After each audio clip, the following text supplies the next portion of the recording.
Hi, and welcome to another edition of Your Health Matters with Dr. Benjamin Bryant, Chief of Staff and General Surgeon here at UH Conneaut Medical Center.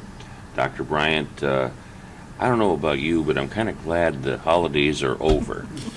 Well, you know, everybody looks forward to them all year, and then they come and they're exhausting. Yeah. But wonderful, but exhausting. It's nice to settle back down. It is. It really is. I see we have a couple guests with us today. Well, yes, indeed. I'll introduce this man, but I really don't need to this town. This is Dr. Sam Namey, who is in the UH Conneaut emergency room, and I don't know if there's too many people who don't know him face to face, but he's the director of our emergency room, and I also have with us Ann Distelrath, who is assistant nurse manager for the emergency room and the urgent care center. And we want our town to know about the urgent care center that opened here at the beginning of December. It's been going for about a month, and it represents I think, very significant advantage to our town. It's important for people to understand what it is, how it works, who goes there. And so our guests today are going to go into the relationship between the emergency room and the urgent care center and what happens to people when they come, and just sort of give an overview so that you know about this terrific new resource that's available to us here in our town. So with that, I'll just ask you, Dr. Namey, what is an urgent care center? Well, an urgent care center is separate from the emergency department. In the emergency department, we see not only the very critical patient, but also patients that aren't as critical in needing care.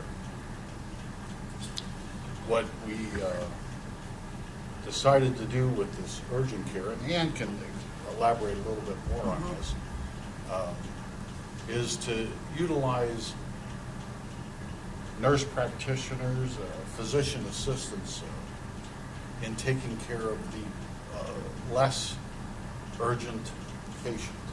You know, somebody who comes in might be really sick. I mean, in the sense that they've got something going on that is a real threat to them. Mm-hmm. And then you have people coming in who don't feel well, no question about it, but they're not in real danger. Mm-hmm. Is that kind of how it gets separated? That's exactly how it gets separated, Dr. Bryant. We're really, really excited to be able to provide this to our community and to our employees as well. The way that it's designed, it's a little bit unique from most urgent cares, being that we're in the hospital proper. So that being said, we're still completely separate departments.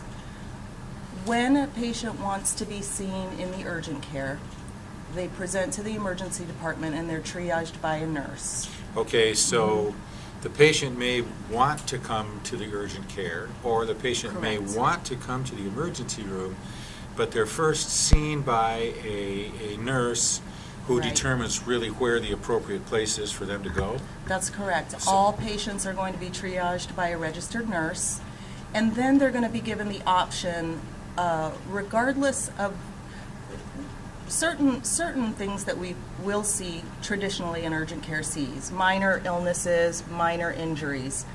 And once we've determined that that's what we're dealing with, then the patient will be given the option to be seen in the emergency department or the urgent care. I see. Mm-hmm. So would this take a lot of pressure off the emergency room then? Absolutely, that's part of the plan. Yeah. That's what it's designed to do. Okay. Yeah.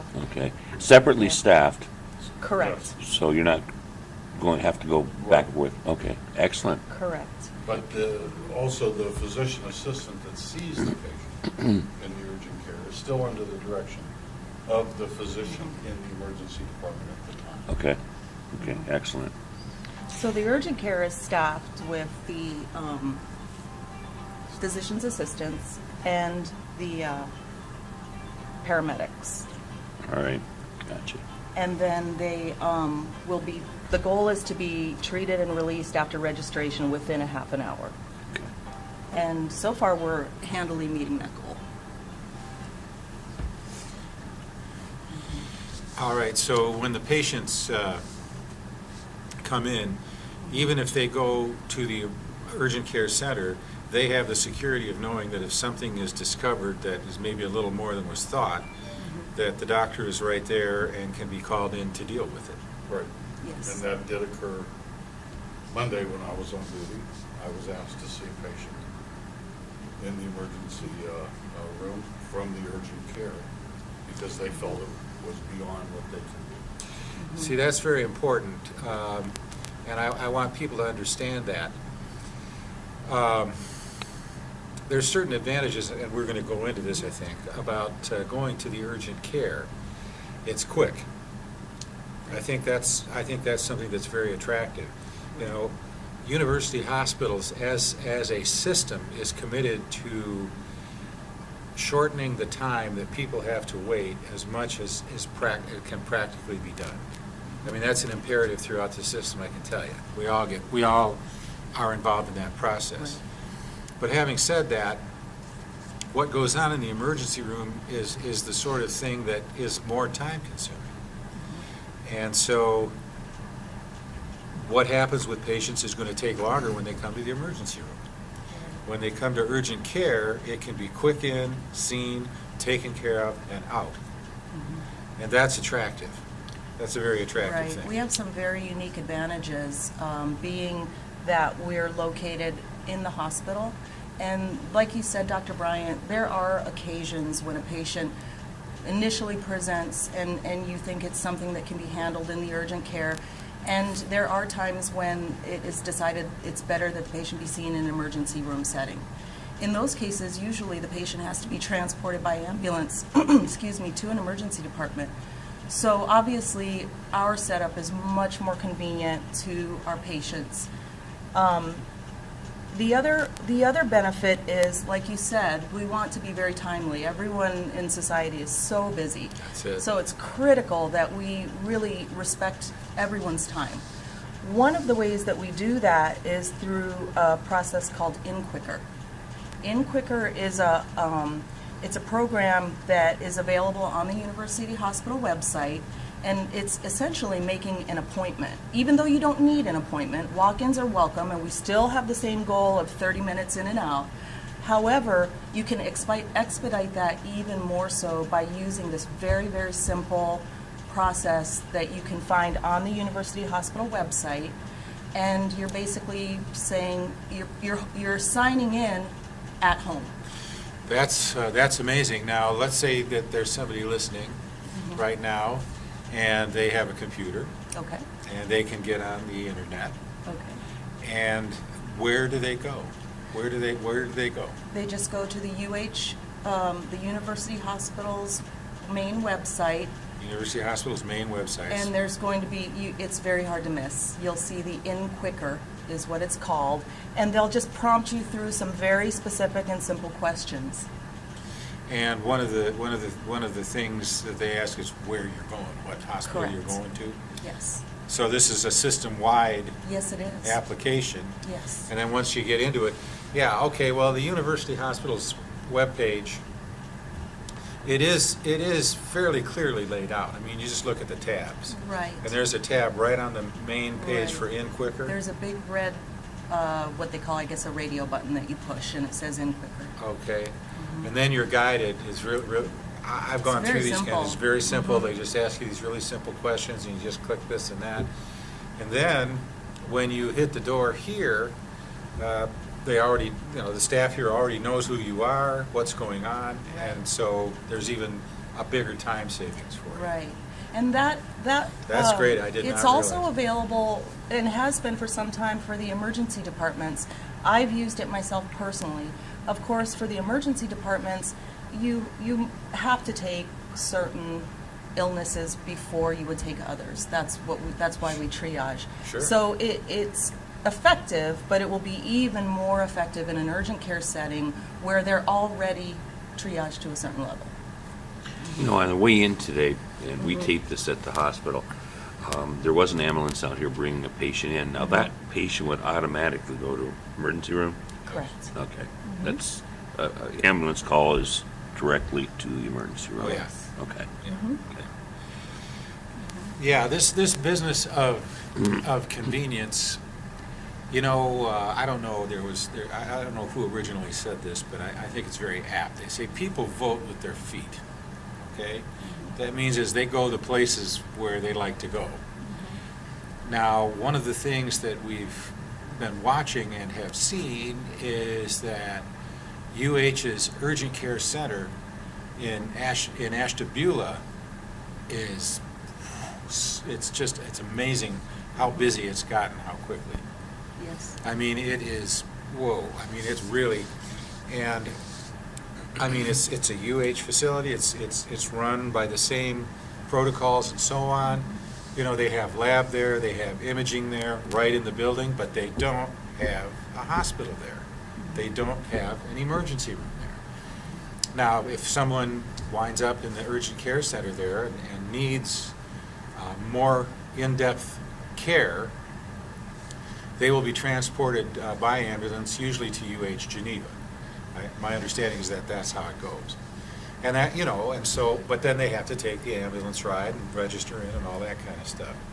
Here, if they need to be seen in the emergency room,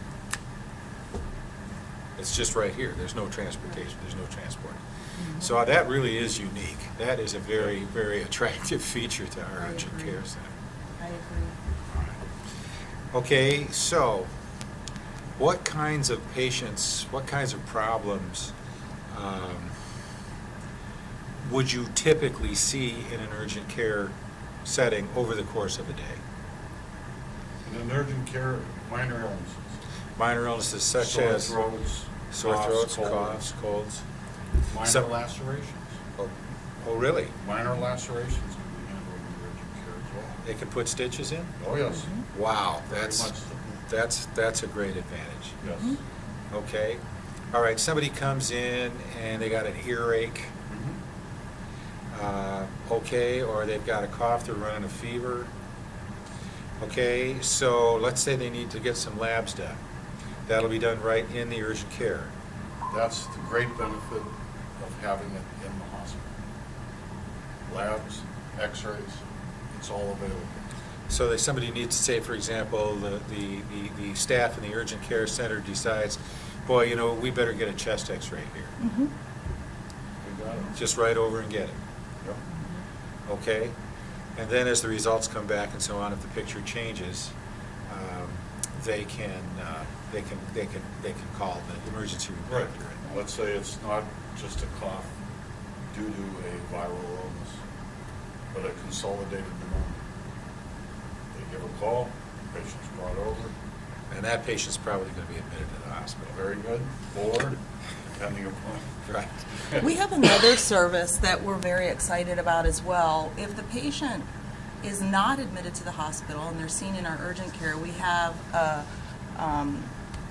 University Hospitals has an app called ZocDoc. What is And ZocDoc? It is a wonderful, extremely simple to use application, or app as we all know it. Is it for like desktop computers, laptops, smartphones? Anything, smartphone, pop it right Smartphones. up on your smartphone. ZocDoc. Very simple to use. What is it? And what it is if a patient comes in and is seen in the urgent care, and we nearly always, with all of our patients, recommend follow-up care with their primary care physician, we can very, very simply set that appointment up before they walk out the door.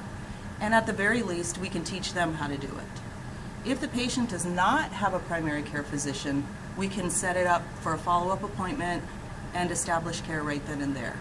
So again, we're using technology to our benefit to save us time, and that service is available. We make that service available at the urgent care, but it's available throughout the So you can do it for website as people well. when they're right there, but Yes, you can sir. show them how to do it too. Absolutely. Okay, I'm going to lecture the public here for a second. My gosh. I do see patients who do not have primary care doctors. Folks, I got to tell you, maybe you like doing that. Maybe you like playing Russian roulette too, you know? The thing of it, and I don't mean to be facetious about this, in this day and age, it's always sort of been known, but the emphasis is getting stronger and stronger on prevention and on, if something isn't prevented, catching it early. I mean, everybody at this table will attest at the huge difference in what the patient experiences depending on whether something is prevented or not, or whether it's caught early or not. And we have available to us now ways of checking and looking for things to prevent things from happening. See, like, for example, preventing a colon cancer is a very, very different proposition than treating a colon cancer. And I mean, just put on your imagination for a second and think about how it would be in your life if, for example, you had a primary care physician who noticed that you hadn't had a colonoscopy and sent you to get one, and you bit the bullet and did it, and when it was over, you found out that you had something going on that was headed towards cancer, and now it's not, and you walk away. As opposed to being told, you've got cancer, now you're looking at a big operation, possibly chemotherapy. Look at the difference. Or if you come into your primary care doctor and he says, gosh, your blood pressure is 180 over 100. You know, you're gonna wind up in kidney failure, you're gonna have a heart attack or a stroke, you're gonna lose your vision, and instead that gets treated. And so now your blood pressure goes back to normal, and those risks go away, as opposed to having one of those things happen, which completely changes your life. All I mean to say by this is that it's very, very important to have a primary care doctor who knows you and who can make sure that all the appropriate testing is being done, all the preventive things are being done to save you all that grief and give you the best quality of life that you can have. And we do have, you know, people who don't have primary care physicians. The primary care community of doctors in our town is stabilizing, okay? We have got new docs here. You know, some practices have been closed because they've been full, but that's not the case anymore. We've got new docs here who are accepting patients right in the town, who are going to be staying here, who can then pick up that care and make sure that you stay out of trouble. So when you come into the urgent care, I presume that if you encounter a patient who does not have a primary care doc, you're going to talk with them about that. Yes. And, you know, this is in your interest. We can set it up for you right now. You can show them how ZocDoc works, and there you go. Right. So I had to make that point because I see it. I mean, I had a patient this week, hadn't been to the doc in 10 years, okay? No medications, I mean, no testing of any kind. Wow, okay, so we're going to try and get him. So that also is a service that is rendered to the patients of our town when they come in. Yep. All right. Now, the urgent care is open now, what, 4 days, is it? 4 days a week, 5 days? 5 days? Well, actually, that changed in January. We're open 6 days a week. Oh, really? Currently, our days are Friday through Tuesday, 10 to 6 are the hours. Friday through Tuesday, 10 to 6. Okay, so that people can come in after they get off work, for example. Absolutely. Okay, and those hours are going to be expanding, right? And the days are going to be expanding? That's the goal, right, Dr. Namey? We're The goal. hoping that in February to be open 7 days a week Right. and looking at increasing the hours. Okay. Am I adding this up wrong? I only come up with 5 days. Oh, I'm sorry. Is that correct, 5? Right, currently, we're going to be looking at 7 days a week in February. Okay, got you. And again, the urgent care is staffed by mid-level providers. At this time, they're physician assistants. All of our physician assistants have extensive experience working in actual emergency departments as well. So they're very experienced, and we also have paramedics working side by side with them. Now, I understand that the goal, and I'm going to reemphasize this, is that at this point, the target that you're sort of hitting is that from the time the patient comes in to be triaged to the urgent care to the time they leave is 30 minutes. That's our goal. Our goal is from the time that they're triaged to the urgent care to the time that they're released with their prescription or their ZocDoc appointment or whatever treatment they need. That's our goal, and we're doing very well. Think about that. You can come in before work, you can come in after work, and 30 minutes, and you get the problem taken care of. That sounds pretty darn convenient to me. Yeah, Very much. that's really attractive. All right. Okay. What else should the public know about the urgent care center? How do they come in through the emergency room doors, or how do they come in? How do they? Patient wants to come to urgent care. They're driving up to the hospital. Where do they go? They go to the emergency setting. They go to the emergency setting, to the window there. Right. And that's where they get connected to the nurse who's going to... They stop at the thing and they fill out a little form explaining, their name, explaining what their chief complaint is. Okay. Once that's done, the triage nurse takes them to the triage room, triages the patient. Patient says to them, or the nurse can even say, would you like to be seen in the urgent care? And they would say yes or no. And if it is yes, they're taken out, registered into the urgent center. Once that registration process has taken place, that is when it's 30 minutes in. I see. I see. Okay. All right. It would seem to me, based on the time factor, that a lot of patients would want to go to the urgent care. They would want to go Most for preference. Yeah. We do. Most of the patients, it's catching on very quickly as word gets out, and we do some advertising. There's also, as you kind of mentioned before, there's not a lot of people in this town who don't know and trust Dr. Namey.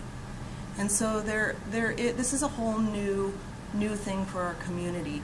And one thing that I do want to mention is that our PAs are working under the direction of Dr. Namey. So if it's a familiarity or a trust issue, Dr. Namey is very involved in the whole process and overseeing the medical care at large. So. I think it's important for people to understand that. Okay. I do too. You're not losing your connection. Right. With Dr. Namey, you're not, and some of the other docs in the ER. Emergency Right, rooms, right. physicians. Yeah, that Right. they know, John Miranda works down there. Exactly. And so if you go to the urgent care, you're not losing your connection. If you get treated in the urgent care, it's because the emergency room docs know that what you're being treated for, that's an appropriate place to do it. Right. Very good. So it's not just, flying on their own. Right. All right. Yeah. Okay.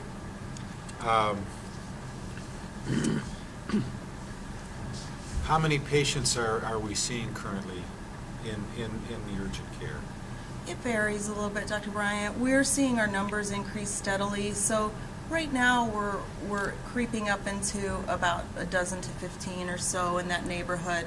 A day. A day, yeah.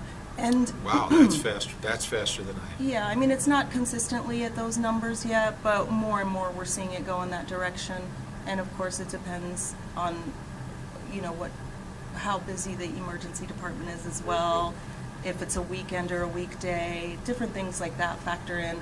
But using Ashtabula Urgent Care as a model, UH Ashtabula Urgent Care, we expected to see about that many patients. That was our goal, I think it was 12 to 14. And they're seeing consistently more than 30 patients a day, 30, 35 patients. So that really took off, and it's a huge asset to the community. And we're looking at reaching those numbers here fairly quickly as well. Now let me ask,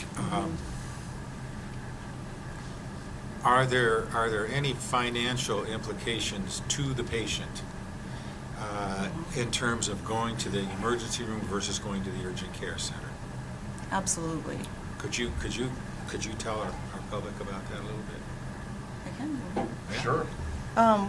There's a number of benefits, of course, being seen in the urgent care. We've already talked about how quickly you can be seen and discharged. It's convenient. You have the backup of having the emergency department and a full services hospital with all ancillary services right on the same campus. Another benefit, of course, is financial. A lot of us know that our co-pays keep going up and up and up, and we aren't able to get into our primary care physician, but we do have an issue that needs to be addressed, and we don't want to pay $250 to get an antibiotic for your ear infection or whatever the case is. Which is So, Which is right, an it's a emergency typical charge. emergency Right. department copay. So we have this excellent benefit of the urgent care here, where when you are registered, the patient access staff will take a look at your insurance, and you'll just pay your $30, $20, $50 copay right then and there. Some number of insurances have no copay for an urgent care. So it's definitely cost effective for That's our huge. patients. It's I mean, massive. That's a huge It's huge. difference. It sure is. Uh-huh. Absolutely. Cost effective. Well, this is we're getting to one of those voting with your feet issues. Absolutely. No question. We've already Gosh, had that's terrific. UH employees, numerous UH employees that ourselves are using the urgent care as well. So Uh-huh. Well, mean- that should tell you what you need to know. there's a testimony right If the there. people on the inside are, Right. it must be, it must be.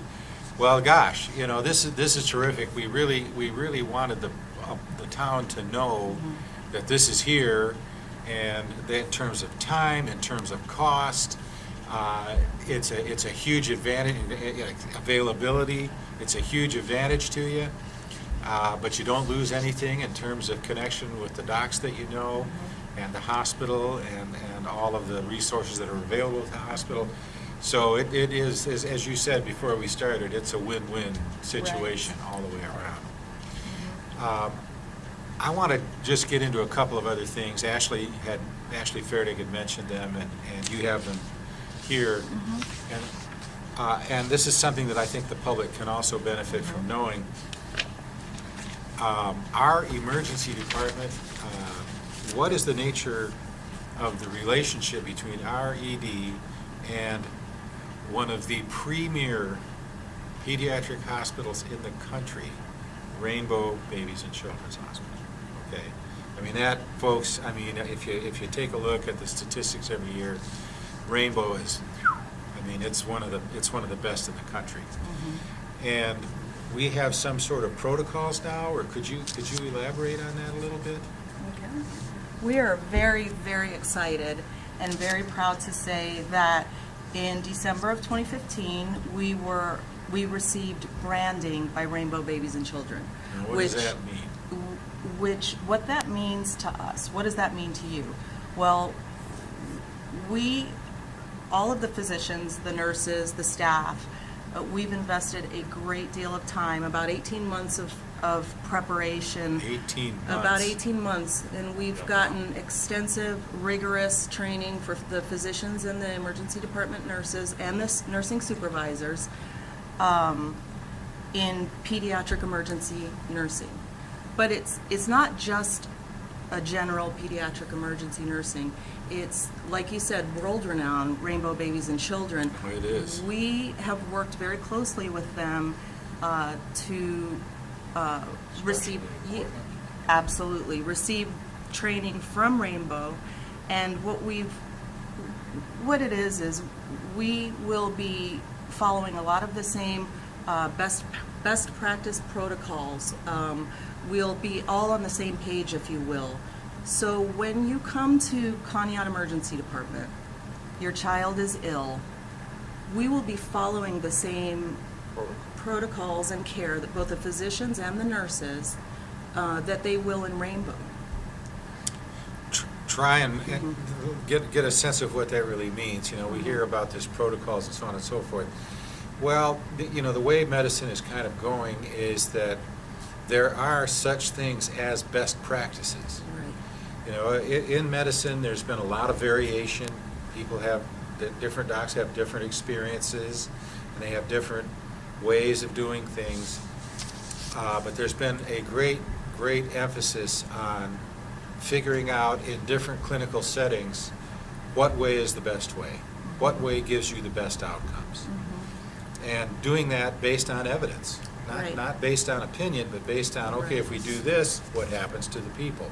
If we do that, what happens to the people? Oh, these people do better. This is a better practice than this. And refining and refining and refining that. And then what University Hospitals is doing is moving those best practices system-wide. So that any university hospital's facility that you touch, boom, all those same protocols that have gone through that kind of research are available and will be followed. Right. And so what you're telling us is that in a very real sense, if somebody with a pediatric, if one of your kids gets really sick, or you're really worried about one of your kids, if they come here to our emergency room, they're going to receive pretty much exactly the same care that they would receive if they hit the emergency room at Rainbow. Now, if something more is required, obviously we have seamless transition over to Rainbow. Which is another huge benefit. So since we're very standardized with the best practice protocols. The physicians are in constant contact 24/7 with the pediatric emergency physicians at Rainbow. So if there's any question, they can just boom, pick up the phone and talk with them. Highly encouraged to, and it's something that we're using. Wow. And so in the event that your child is ill enough that they have to be admitted, we won't keep them here at UH Conneaut, but like Dr. Bryant said, the transition is seamless. We get them in an ambulance, and when they get to Rainbow, they continue with what's already in place instead of having to undo or redo. That is just unbelievably important. Right. Yeah, I mean, the things that have been started at Rainbow have already been started here. And when the child reaches Rainbow, they already know who it is. They already know what's going on. So it's Continuity of care. So it's continuity of care. Think about what that means in a small town like ours. In a small town like ours, having access to essentially world-class pediatric care. Right. We're taking that real seriously too, Dr. Bryant. We put that rainbow on our sign. We have a real strong obligation to continuously train and educate and just keep up with the training. And so we are doing quarterly data collection, chart audits, training, mandatory for physicians and ED nurses, and we're all taking it all very seriously so that we can provide the absolute best care to your children. And we see in our emergency department a very large pediatric We sure population. do. Is that right? We Yes, sure it do. is. Outside of Rainbow, with all the community hospitals, I believe Conneaut, if not the highest percentage, we're up there pretty high for pediatric patients. So this becomes very, very important. Absolutely. Well, I'm glad that our public has a chance to hear this. Right. This is really important for all of us here in our community to know that this exists here, that we can do this here. Yes. That's fantastic. That It really is It's fantastic. very beneficial to the community. All right. Well, folks, I mean, what you've heard today so far is huge. I mean, it's amazing. But, why stop there? What can you tell us about the Chest Pain Center? Well, we're also, and have been since 2011, a certified chest pain center. What does that mean? What does that mean? As far as the chest pain center, Yeah. okay. What we did was we partnered with EMS to standardize the best practice, the way the patient is treated before they hit the emergency room, the way they're treated in the emergency room. And once that standard was in place, what we found was basically life-saving. Absolutely. So what we're talking about here is that somebody calls the ambulance because they're having chest pain, Right. which obviously suggests that there's a heart problem. Not all chest pain is cardiac in nature. That's right. However, if it is, by putting those protocols in place, by putting that standardization of practice in place, we treat them quickly. And I was always told that time is myocardium, or time is cardiac muscle. That's, yeah, absolutely. And by doing that very quickly, we're basically saving lives. There's no doubt about it that we're saving lives. And when I first started this chest pain center process, it was at another facility in another state, and we went through accreditation initially, and a lot of us were really confused about what that meant. How is that different from what we're already doing? And actually, it's quite different in a lot of ways. Much like what we are accomplishing with Rainbow, using those best care, using that science, using that evidence-based science that is proven to be best practices, and being methodical, being consistent, and really honing down to some very specific standards, partnering strongly with EMS, we are saving lives left and right. Our little community hospital is taking people who 10 years ago may not have had a chance of survival, and they walk in our door a month later to say life is great. And when you mention EMS, now we're talking about our local fire department? We are. We Okay. are. Both our paid fire department, EMS, and our volunteers, Right. they are outstanding. We could not accomplish what we accomplished without them. There's no chance that we could. What they do is when they hit the field and they have a patient with chest pain, an electrocardiogram is done. And that electrocardiogram is sent to me or sent to the emergency department. So it can be sent electronically Yes. instantly. Yes. And I From can the see it field. From the Yes. field. Holy smokes. And we Come a see long it. way. We have come a very long way. Right. So there's something that we call the chain of survival, Wow. which is a term That's amazing. that when you're looking at surviving a cardiac event or a heart attack. And so what that really begins first and foremost with a public awareness, just knowing what those signs are and what they could be, and erring on the side of caution. So that's the first step. The next step is really to get that vessel open. That's what the goal is. Our goal at Conneaut Emergency Department is out of our doors within 30 minutes of arriving. Let's just focus in on that just for a second so people understand. Okay. When you're having a heart attack, most of the time, not always, but most of the time, it's because the blood flow to the heart has reached a critical level. Right. The arteries to the heart are narrowing down and narrowing down, and they get narrow enough so that they're easily blocked. Right.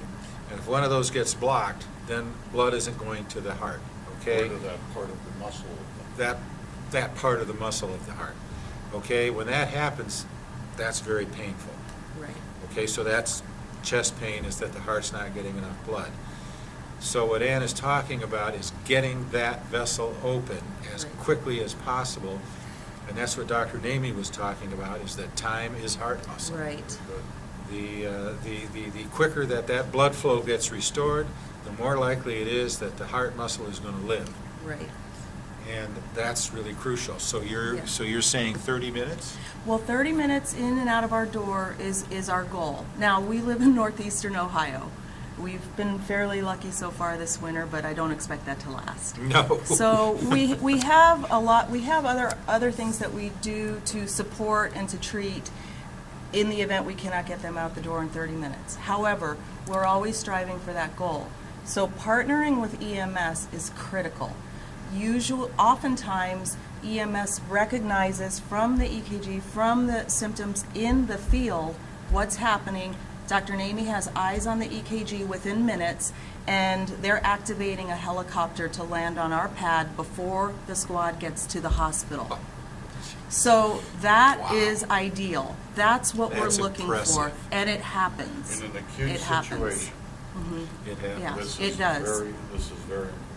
Oh my gosh, I mean, think about this, folks. I mean, your mom or your dad starts having chest pain.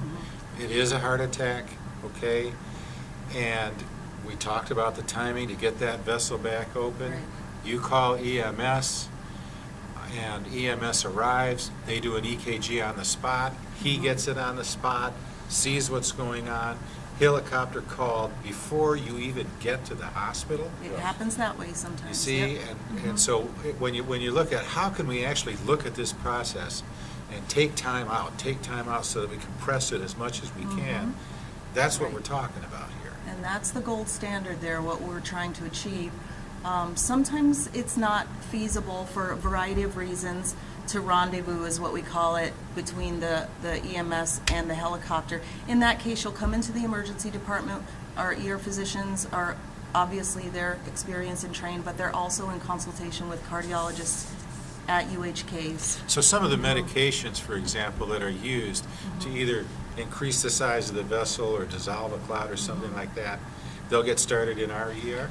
Oh, they'll Well, get they started by in the EMS. field. They'll get started in the field. Absolutely. And the most important one is aspirin. Is aspirin, believe it or not.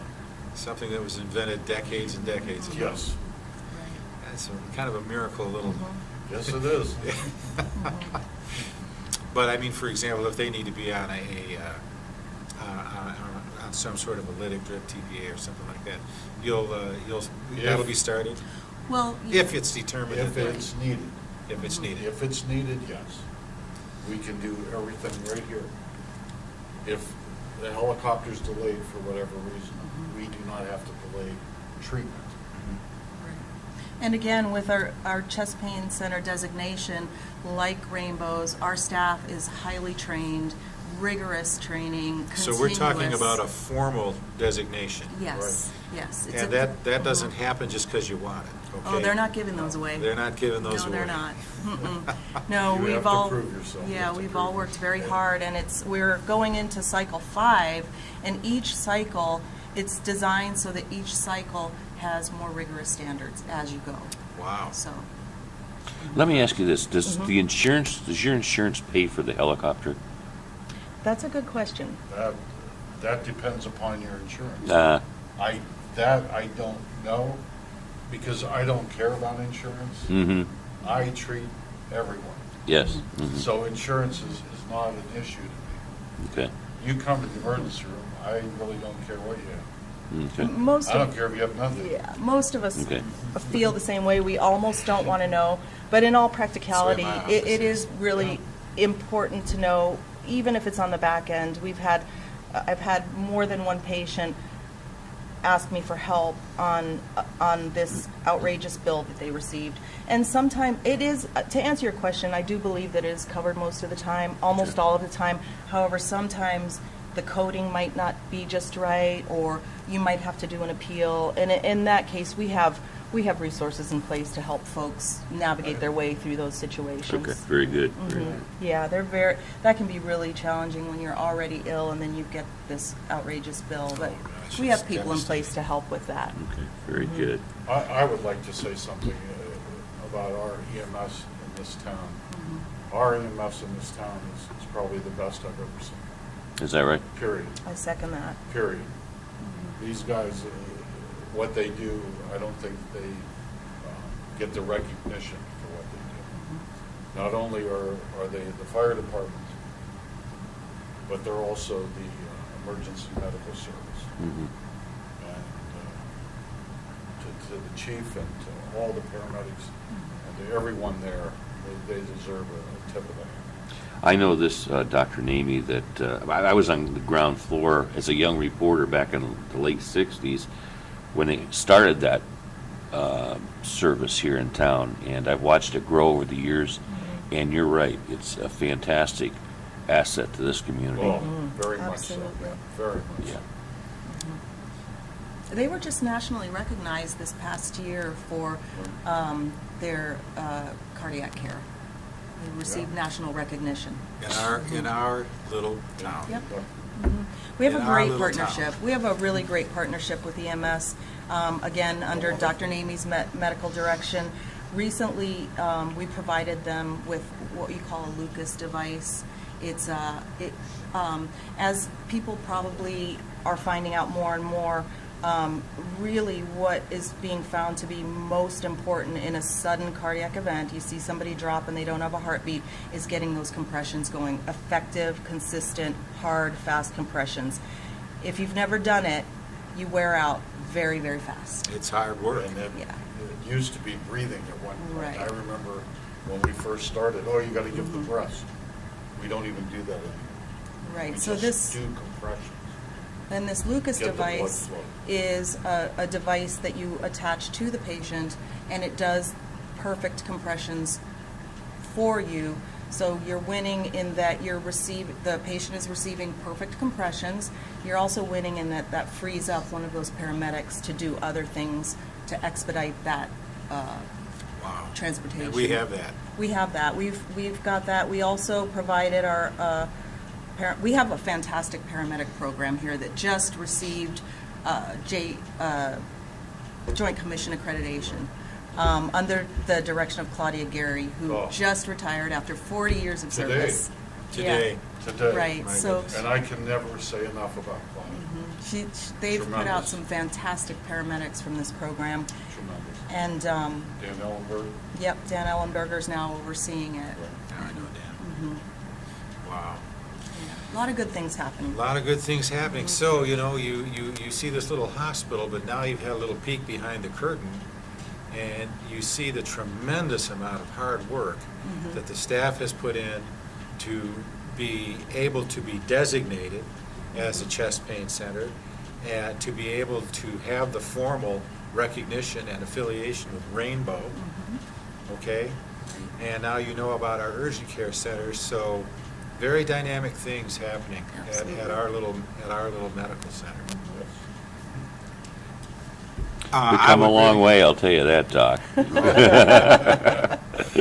Well, people are starting to realize that, I think. Yes. There have been some people whose last contact with this hospital was 15 years ago, and they have a certain impression based on that. Mm-hmm. We're here to tell you that that impression is obsolete. It's not like that anymore. Very true. Well, listen, we really appreciate both of you taking the time to come here and talk to the public today so that our community knows better what's really going on here and what's available here. And, as Ann pointed out, I think we're in for another couple of months of cold weather. And so, if you get a sore throat or you have a bad cough or something going on, you can get in and out of the urgent care center very quickly. All right. All right. Well, we appreciate your coming. Our pleasure. Well, we thank you very much for the invitation. And Pat, thank you very much for being Oh, here. you're very welcome. Okay. We're not able to take live questions on the air, so you can see the phone number here. That's the phone number for my office. My office manager knows that you might call. You can call with any questions about today's topic or any other sort of question or suggestions for other topics, what you want to see covered on these programs. So please don't hesitate to call.